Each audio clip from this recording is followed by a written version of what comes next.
बिहार के राजनीतिक दलों की पहली पसंद बाहुबली है। राजद हो, कांग्रेस हो या फिर एनडीए, सबने बाहुबलियों के लिए अपने द्वार खोल रखे हैं। या फिर कहा जाए तो हर राजनीतिक दल में इन दिनों ऐसे ऐसे कुख्यातों की भरमार हो रही है जिनके नाम लेने के साथ ही उनके आपराधिक इतिहास का एक लंबा चौड़ा विवरण आपकी आंखों के सामने आ जाएगा। नमस्कार, मैं हूं प्रियदर्शन और आप देख रहे हैं न्यूज फॉर नेशन। और ये बातें इसलिए क्योंकि लोकसभा चुनाव को लेकर के तमाम सियासी दल अपना अपना हिसाब किताब लगा रखे रहे।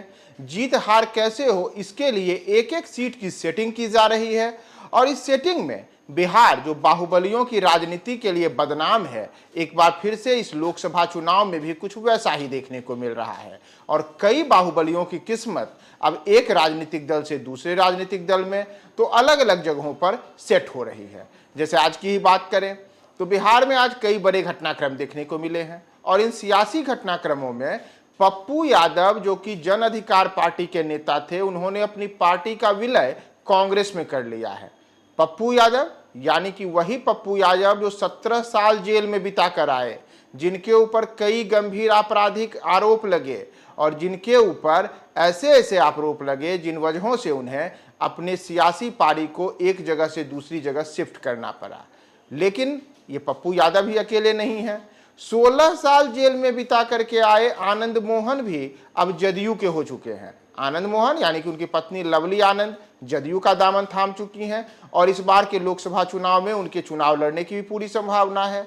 लेकिन इसमें केवल पप्पू यादव और लवली आनंद ही शामिल नहीं हैं, बल्कि 16 साल जेल में बिता करके आने वाले अशोक महतो भी अब राजद के साथ होने को तैयार हैं और लालू यादव के लालटेन लेकर के अब मुंगेर में चुनाव लड़ने की तैयारी में हैं। यानी कि बात किसी भी सियासी दल की करें, किसी भी गठबंधन की करें, तो बिहार में सबको बाहुबली पसंद है। तो जरा फटाफट आ जाते हैं कि कौन से राजनीतिक दल में इस बार के लोकसभा चुनाव के पहले कौन से सियासी दल में कौन बाहुबली शामिल हो रहा है। तो नजर अगर हम दोहराएं, बिहार में लोकसभा चुनाव की घोषणा होते ही तमाम जो राजनीतिक दल है वो अपने अपने खेमे को मजबूत करने में लगे हैं और खासकर बाहुबलियों, अपराधियों के लिए अपने द्वार खोल करके रखे हुए हैं। स्थिति है कि चाहे कोई भी राजनीतिक दल हो, किसी का भी आप नाम ले लीजिए, एक के बाद एक कई दबंग, बाहुबली और जेल में दशक से ज्यादा समय बिता चुके नेता और उनके परिवारजन अब बिहार के सियासी दलों को सबसे ज्यादा पसंद आ रहे हैं।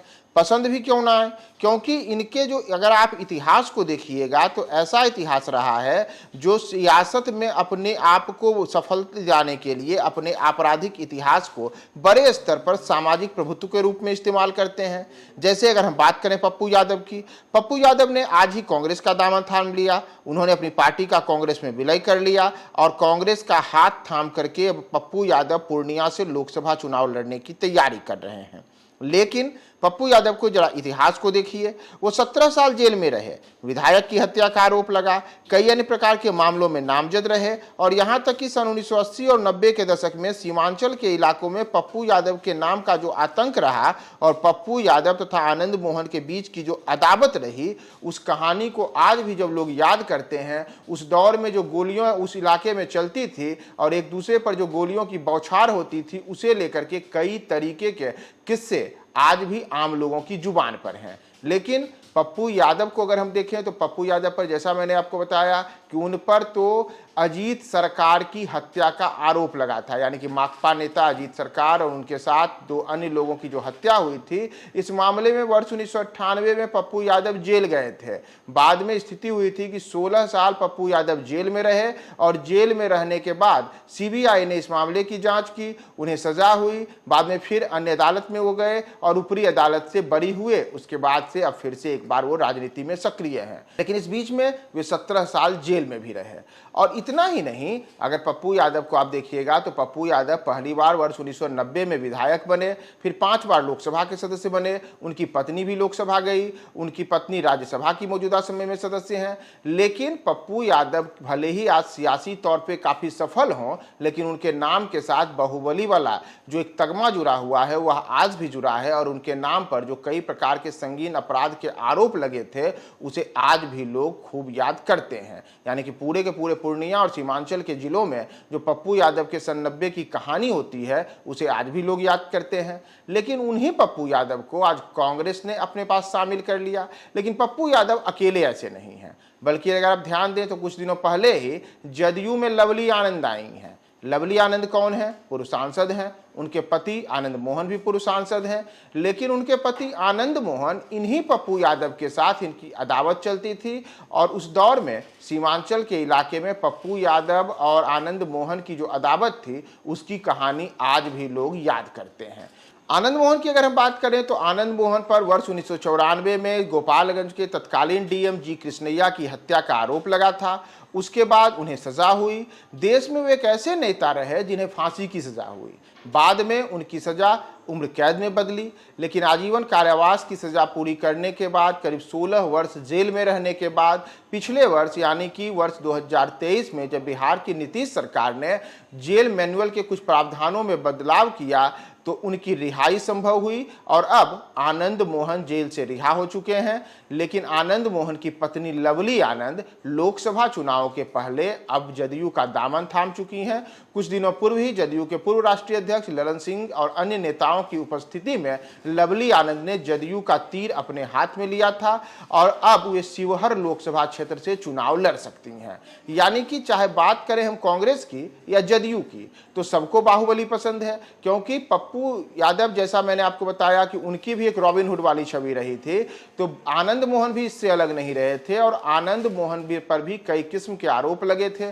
उनकी कई तस्वीरें उस दौर की आती हैं जब उस दौर में उनके चारों तरफ बंदूकधारी लोग उन्हें घेर करके खड़े हुए रहते थे। और अब उन्हीं आनंद मोहन की पत्नी लवली आनंद जदयू के साम चुकी हैं, शिवहर से लोकसभा चुनाव लड़ सकती हैं। लेकिन जैसा मैंने आपको बताया यह कोई जदयू और कांग्रेस की बात नहीं है, बल्कि हर दल इसी स्थिति में है। जैसे बात करें राजद की तो राजद ने इस बार मुंगेर लोकसभा को लेकर के जो एक खास रणनीति बनाई है उसमें जदयू के पूर्व राष्ट्रीय अध्यक्ष ललन सिंह को मात देने के लिए कहा जा रहा है कि लालू यादव वहां अशोक महतो की पत्नी को चुनाव में उतार सकते हैं। दरअसल अशोक महतो जो कि 55 साल के हैं और एक दिन पहले ही उन्होंने 46 साल की कुमारी अनिता से शादी की और नवविवाहिता कुमारी अनिता को लेकर के आज ही वो पटना आए और लालू दरबार में जाके हाजिरी भी लगाई है। अगर हम बात करें अशोक महतो की कौन है तो नवादा नालंदा शेखपुरा के पूरे इलाके में इनकी एक दम्बे और तूती बोली, अपराध के कई मामले दर्ज हुए और स्थिति रही कि चाहे राजो सिंह सांसद की हत्या का मामला हो उसमें भी अशोक महतो का नाम आया। यहाँ तक कि वहाँ पे एक विधायक पर गोली चलाने के मामले में भी अशोक महतो का नाम आया। उस इलाके में जातीय नरसंहारों को अंजाम देने में भी अशोक महतो का नाम आया। साथ ही साथ जेल ब्रेक कांड में भी अशोक महतो रहे। पुलिस कर्मियों की हत्या में अशोक महतो का नाम आया और तो और उस इलाके में कई किस्म के हत्या, अपराध, रंगदारी, अपहरण, लूट जैसी कई घटनाएं रहीं। सबके आरोप अशोक महतो पर रहे और 17 साल जेल में बिताने के बाद अशोक महतो भी अब जेल से बाहर आ चुके हैं। तो इस बार उन्हीं अशोक महतो जो कि अब लंबे अरसे तक जेल में रहे उनकी नवविवाहिता पत्नी को लेकर कहा जा रहा है कि उन्हें मुंगेर में राष्ट्रीय जनता दल चुनाव में उतार सकती है। यानी कि राजद को भी उसी तरीके से बाहुबली पसंद है जैसे पप्पू यादव अब कांग्रेस की पसंद बन चुके हैं और लवली आनंद जदयू की पसंद बन चुके हैं। तो बिहार जहां भी कई किस्म के अपराधी, कई किस्म के बाहुबली, दबंग, उन सब का एक लंबा राजनीतिक इतिहास रहा है, तो उसी इतिहास में कुछ और नए नाम और कुछ नई किस्म के पन्ने इसमें जुट गए हैं, जिसमें अब पप्पू यादव कांग्रेस के हो चुके हैं, लवली आनंद जदयू की हो चुकी है और अशोक महतो अब राजद के होने के कतार में खड़े हैं। देखना महत्वपूर्ण होगा कि आगे आने वाले दिनों में और कौन कौन से बाहुबली किस किस दल से अपनी किस्मत आजमाएंगे।